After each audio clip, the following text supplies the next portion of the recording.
So this is going to be another movie review. This one's called Creature from the Black Lagoon, 1955. This was 1954, excuse me. Giving this 4 out of 5 stars. I didn't like it as much as I did when I was a teenager. Julia Adams looks hot when she gets captured by the creature at the end. She's the reason to watch, really. It's got some, in hindsight, it's got some evolution nonsense going there towards the beginning of the film after the brief science lesson. We're lectured by Dr. David that this is all an evolutionary thing, this creature. Anyway, I guess fish became humans at some point, and that resulted in the creature from the Black Lagoon. That's the underlying premise. Kind of silly, but it's got a cool movie poster. Oh, man. I've got to get this movie poster with the creature holding the very hot Julia Adams. Her hair looks longer in the movie poster. Anyways, Creature from the Black Lagoon is a 1954 U.S. black and white 3D monster horror film produced by William Allen and directed by Jack Arnold, who also did Creature from the Black Lagoon and Tarantula, The Incredible Shrinking Man. From a screenplay by Harry Essex and Arthur Ross and a story by Maurice Zim. I actually saw this movie in 3D on the big screen in San Carlos when I was a teenager. And I liked it came from outer space in 3D better. Although you do get to see the spear go through the movie theater on the Alligraph 3D format, the red and blue glasses. All right. It stars Richard Carlson, Julia Adams, Richard Denny, Antonio Moreno, Nestor Paiva, and Whit Bissell. The film's plot follows a group of scientists who encounter a piscine amphibious humanoid in the waters of the Amazon. The creature, also known as the Gillman, was portrayed by Ben Chapman on land and by Rico Browning underwater. Produced and distributed by Universal International, Creature from the Black Lagoon premiered in Detroit on February 12, 1954, and it was released on a regional basis, opening on various dates. So we've got production company and distributed by both Universal International. Release dates, February 12, 1954, premiere, and March 5th, 1954, regional openings. Running time, a decent 79 minutes. Country, United States. Language, English, and box office 1.3 million. Creature from the Black Lagoon was filmed in 3 dimensions, 3D, and it was originally projected by the polarized light method. The audience were viewers with gray polarizing filters, similar to the viewers most commonly used today. Because the brief 1950s 3D film fad had peaked in mid-1953 and it was fading fast in early 1954, many audiences actually saw the film flat in 2 dimensions, 2D. Typically, the film was shown in 3D in large downtown theaters and flat in smaller neighborhood theaters. In 1975, Creature from the Black Lagoon was released to theaters in the red and blue glasses Anaglyph 3D format, which was also used for a 1980 home video release on beta and VHS video cassettes. That might be a decent collector's item right there. A geology expedition in the Amazon uncovers fossilized evidence, a skeletal hand with webbed fingers from a Devonian period, that provides a direct link between land and sea animals. Expedition leader Dr. Carl Maya orders he orders his 2 assistants to stay in camp while he visits the Marine Biology Institute. Carl reunites with his friend and former student, ichthyologist Dr. David Reed. David works in an aquarium in California, but more recently, he has been a guest at Carl's Institute in Brazil to study lungfish. David persuades his boss, the financially minded Dr. Mark Williams, the white male swine of a capitalist pig, to fund a return expedition to the Amazon to look for the remainder of the skeleton. Soon after Carl leaves camp, a piscine amphibious humanoid, a living member of the same species from which the fossil originated, becomes curious about the expedition's camp when its sudden appearance frightens the assistants. They panic and attack, and in response, the enraged creature kills them both. The group goes aboard the tramp steamer Rita, captained by Krusty Lucas. The expedition consists of David, Carl, Mark, David's girlfriend, and colleague Kay Lawrence, and another scientist, Dr. Edwin Thompson. When they arrive at camp, they discover Carl's assistants have been killed while he was away. Lucas suggests it was likely done by a jaguar, but the others are unsure. A further excavation of the area where Carl found the fossil turns up nothing. Mark is ready to give up the search, but David suggests that perhaps thousands of years ago, the part of the encampment containing the rest of the skeleton fell into the water and was washed downriver, broken up by the current. Carl says the tributary empties into the lagoon.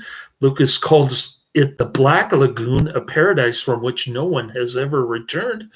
The scientists decided to risk it, unaware that the creature, the amphibious gill man that killed Carl's assistants, has been watching them.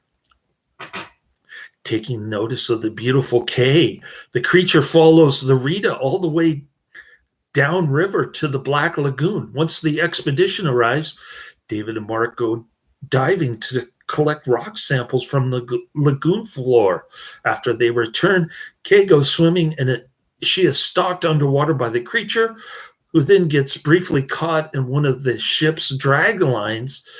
Although it escapes, the creature leaves a claw behind in the net, revealing its existence. I thought it was a tooth. It looked like a tooth.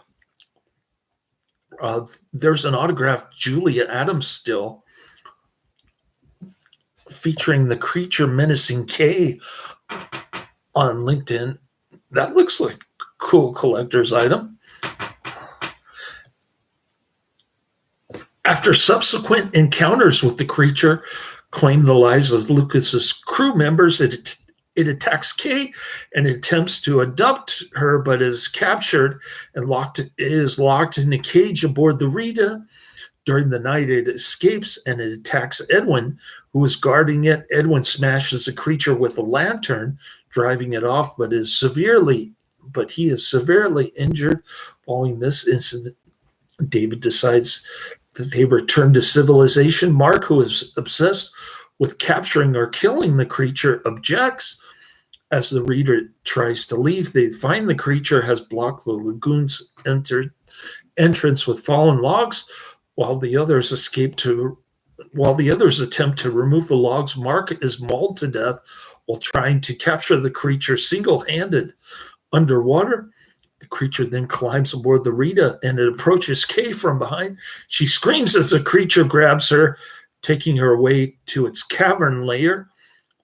This is the highlight of the film right here, the last 5 minutes. David, Lucas, and Carl pursue them, rescuing Kay and riddling the creature with bullets. And I don't know how the sequel comes about, but I think I like the sequel better than the original, if I remember correctly. I could be wrong.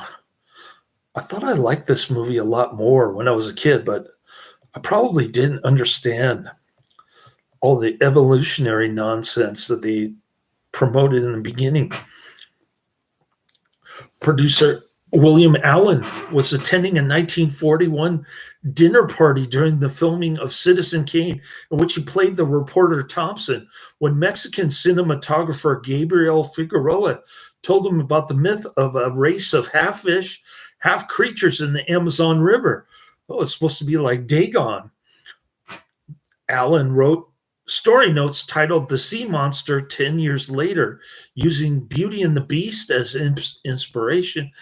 In December 1952, Maurice Zim expanded this into a treatment which Harry Essex and Arthur Ross rewrote as The Black Lagoon following the success of the 3D film House of Wax in 1953. Jack Arnold was hired to direct the film in the same format. The designer of the approved Gill-Man was Disney animator Millicent Patrick, though her role was deliberately downplayed by makeup artist Bud Westmore, who for half a century received sole credit for the creature's conception. Jack Keevan, who worked on The Wizard of Oz 1939 and made prosthetics for amputees during World War II, created the bodysuit, while Chris Muller Jr. sculpted the head. Excuse me, not Charles, Chris. Ben Chapman portrayed the Gill-Man for the majority of the scenes shot at Universal City, California. The on-water scenes were filmed at Park Lake on the Universal backlot. The costume made sitting impossible for Chapman for the 14 hours of each day that he wore it, and it overheated easily. Due to these difficulties, Chapman often stayed in the studio's backlot lake, frequently requesting to be hosed down. He also could not see very well despite wearing the headpiece, which caused him to scrape Julie Adams' head against the wall while carrying her in the grotto scenes. Rico Browning played the Gill-Man in the underwater shots, which were filmed by the second unit in Wakulla Springs, Florida. While filming underwater, Browning repeatedly held his breath for up to 4 minutes at a time. In a 2013 interview, Browning clarified, "If you're not doing anything at all, 4 minutes is possible, but not if you're moving in the water. If you're swimming fast or fighting, you use up a lot of oxygen, and it cuts down to, at the most, 2 minutes." All right, Leonard Maltin awarded the film 3 out of 4 stars, writing archetypal 50s monster movie has been copied so often that some of the edge is gone, but is still entertaining with juicy atmosphere and luminous underwater photography sequences. Film review aggregator website Rotten Tomatoes reports an approval rating of 80%, which is precisely what I'm rating it at, based on 44 reviews with an overall rating average of 7.1 out of 10. The consensus calls it a solid atmospheric creature feature that entertains without attempting to be deeper than it needs. The film is recognized by the American Film Institute in these lists: 2001 AFI's 100 Years, 100 Thrills, nominated. 2003 AFI's 100 Years, 100 Heroes and Villains. Gill-Man, nominated villain. Psychoanalyst Barbara Creed provided a feminist ending of classical movie monsters like Creature or The Phantom of the Opera, arguing that despite their superficially masculine characterizations, their antagonization of a powerful male hero instead positions them as opponents of the patriarchal social order, thus imbuing them with feminine traits and creating a sympathetic connection between them and the woman they victimized. I have no idea what that means. Okay. Creature from the Black Lagoon spawned 2 sequels, Revenge of the Creature, which is probably the better of the picture, one of those so bad that it's good type movies, which was also filmed and released in 3D in hopes of reviving the format. And The Creature Walks Among Us, which I have not seen, but I will add to my list. filmed in 2D, a comedic appearance with Abbott and Costello on an episode of the Colgate Comedy Hour aired prior to the first film's release. The appearance is commonly known as Abbott and Costello Meet the Creature from the Black Lagoon. And once again, nobody's in the chat room. All right. Monster Before Time Began. Creature from the Black Lagoon. Every man his mortal enemy, and women's beauty his prey. That's cool looking. Advertisement from 1954. In 1982, John Landis wanted Jack Arnold to direct a remake of the film, and Nigel Neal was commissioned to write the screenplay. Neal completed the script, which involved a pair of creatures, one destructive and the other calm and sensitive, being persecuted by the U.S. Navy. A decision to make the film in 3D led to the remake being canceled by producers at Universal, both for budgetary concerns and to avoid a clash with Jaws 3D. Boy, was that a mistake. They should have made The Creature remake in 3D instead of Jaws 3D. What were they thinking? These movie studios. In 1992, John Carpenter was developing the remake at Universal. He originally hired Bill Phillips to write the script, while Rick Baker was hired to create the 3D model of the creature, but the project never got the green light. Herschel Weingrod and Timothy Harris wrote a new script, and Universal offered Peter Jackson the director's chair in 1995, but he chose to work instead on King Kong. Another big bummer. In February 1996, Ivan Reitman was planning to direct the remake, but it never materialized with the financial success of the Mummy remake in May 1999. The development of the Creature from the Black Lagoon remake was revived. In December 2001, Gary Ross signed on to write and to produce the remake with his father, Arthur A. Ross, one of the original's writers. He told the Hollywood Reporter, "The story my father wrote embodies the clash between primitive men and civilized men, and that obviously makes it a fertile area for re-examination." In August 2002, Guillermo del Toro, a fan of the original feature, was attached to direct a remake. He had hoped to do a story focused more on the creature's viewpoint, which is also letting him have a successful romantic liaison. He later went on to turn this idea into the 2017 film The Shape of Water after Universal rejected the concept because of these creative clashes and his commitments to many other projects. Universal dropped Del Toro and they hired Teddy Sarafian, credited on T3 Rise of the Machines, to write a script in March 2003. In October 2005, Breck Eisner signed on as a director. He said to be a fan of the film. As a kid, I remember loving Jack Arnold's original version of the film.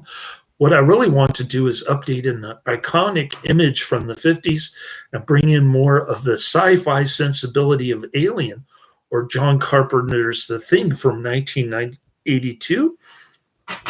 Ross said in March 2007, the Gillman's origin would be reinvented, with him being the result of a pharmaceutical corporation polluting the Amazon.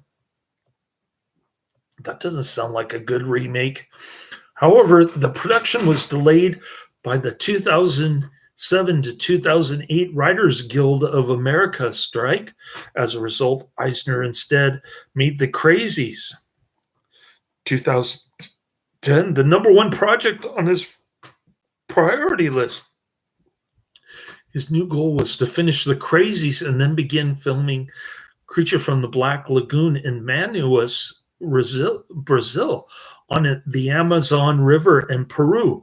Eisner was inspired to shoot on location by the film Fitzcarraldo and the boat set had been built. Eisner continued to write the script, which was to be a summer blockbuster full of action and excitement, but still scary. Eisner spent 6 months designing the new incarnation of the Gillman with Mark McCreary from Jurassic Park and Davy Jones' designer.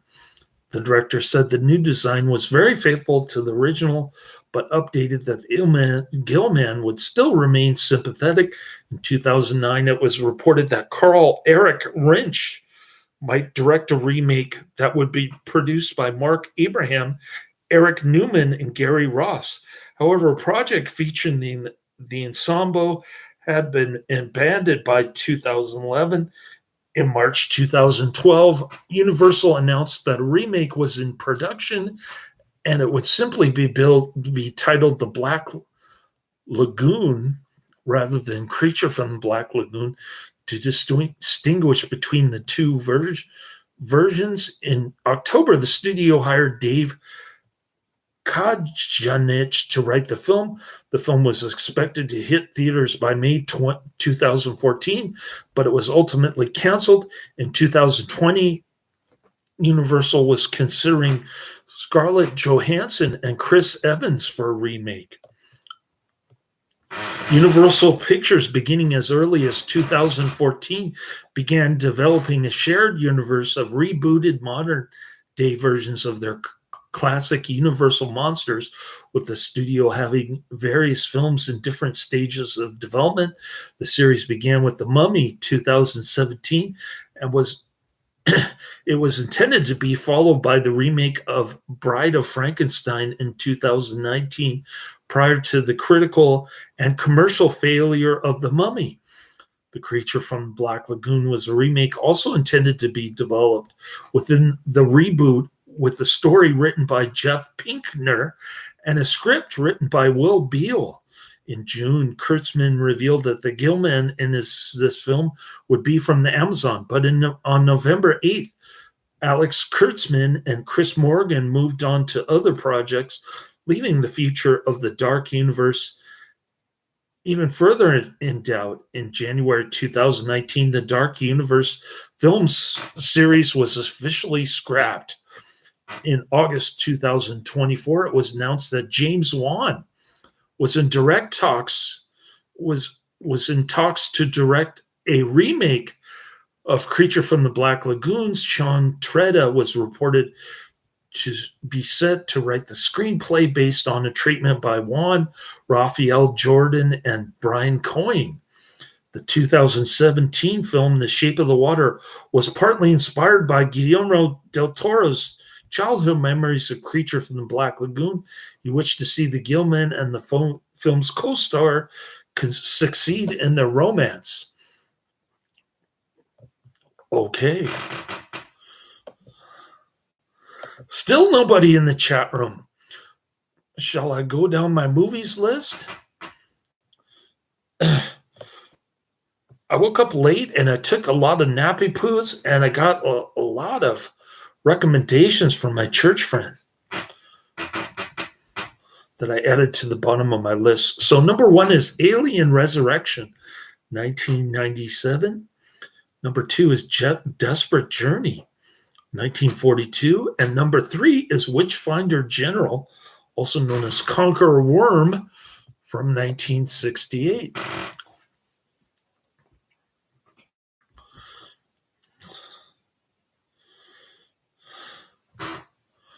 All right. Now I'm waiting on IMDb to load. I shouldn't have switched screens there. Let's just close this.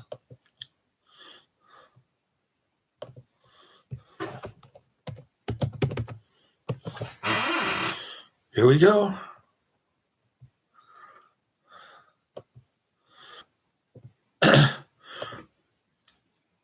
So at second glance, I was disappointed in this one and The Day the Earth Stood Still. But I did like War of the Worlds. That was a great film. All right. Creature from the Black Lagoon, 1950, rated G, gets a whopping 6.9 out of 10 on IMDb, 36,000 ratings. Hugely popular lamestream 50s sci-fi.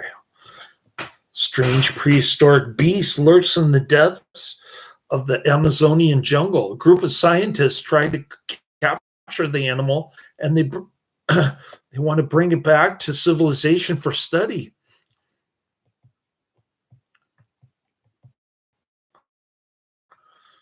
More like this: The Wolfman, The Mummy, The Invisible Man, and Revenge of the Creature. I've got to get Revenge of the Creature.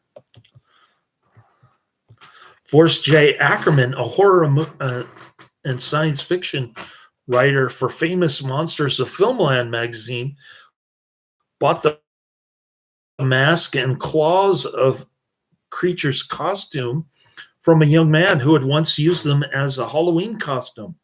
The costume pieces were discarded by Universal after production had finished on 3 films, Creature from the Black Lagoon and its 2 sequels, and were later recovered from the studio's dumpster by a janitor who thought the ensemble would make a good Halloween costume for his son. Other costume pieces were recently sold at auction by Bud Westmore, who was an assistant to Millicent Patrick, the original designer of the costume. The Gillman destroys the Rita's boats to prevent any escape. Yet when he kidnaps Kay, David tells Lucas and Professor Maya to get to the beach entrance of the cave. There are no boats available to go ashore, yet both men arrived to save David and Kay in dry clothes.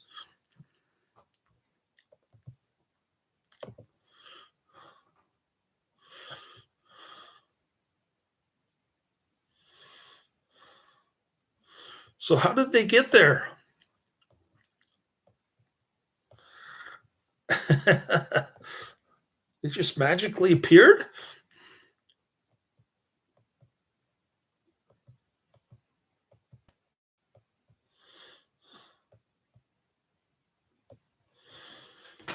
Indeed, when the Gillman staggers out of the beach entrance to the water, there is no boat in sight.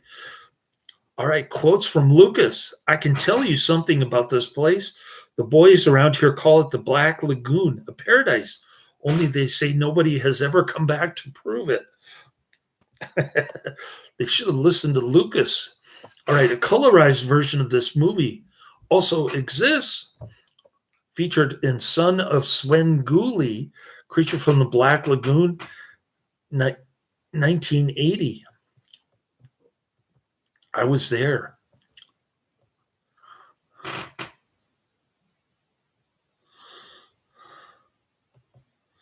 All right, Horse Goggles wrote a review dated January 18th, 2012. The title of the review is I Was There. There is no rating. He says, I noticed some of the reviewers that hated this actually love to watch it over and over. I have to separate the different levels of like and dislike with a film like this. Cheesy. That's a word that popped up several times. Yes, it was cheesy, but lovable. Silly storyline, yes. Less than stellar acting, yes. Simplistic, yes. Fun to watch, yes. Like one reviewer said, they don't make them like this anymore. I'm glad they don't. It was an era in filmmaking that has passed, and I appreciate films like this because they exemplified a time when we weren't very sophisticated. I'm happy to have grown up in a time like that, and that's why I watch movies like this one. Sophistication isn't all it's cracked up to be. All right. So there you have it. Nobody in the chat room today. I woke up late. I took a 4-hour nappy poo. My church friend,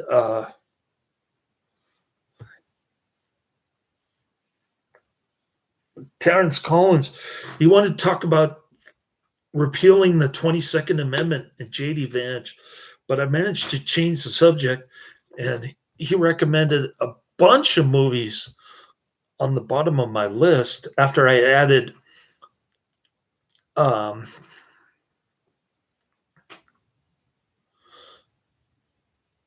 Cocaine Crabs from Outer Space, 2022, he added The Boss, 1956, The Quiet Man, 1956, To the Shores of Tripoli, 1942, Hell's Angels, 1930, The Treasure of the Sierra Madre, 1948, The White Warrior, 1959, and China Girl, 1942. So I got those on my list, on the bottom of my list now. Karate Man only recommended Silent Hunter. So I've got Cocaine Crabs from Outer Space, Mega Shark versus Colossus, Mega Shark versus Mecha Shark, and then all these 1940s, 1930s, 1940s, and 1950s movies from Terrence Collins. So as usual, I'm adding more movies than I'm actually watching, which is not good. But next month, I'm going to, or next week, I've got the whole day off for Christmas Eve. I'll try to knock out 3 or 4 reviews Christmas Eve. We'll get down to some of the Karate Man stuff next week. Hopefully I can watch some of that with my son. And yeah, then I've got the rest of the week with my son starting Christmas Day. So I'll try to catch up on some more movie watching that week.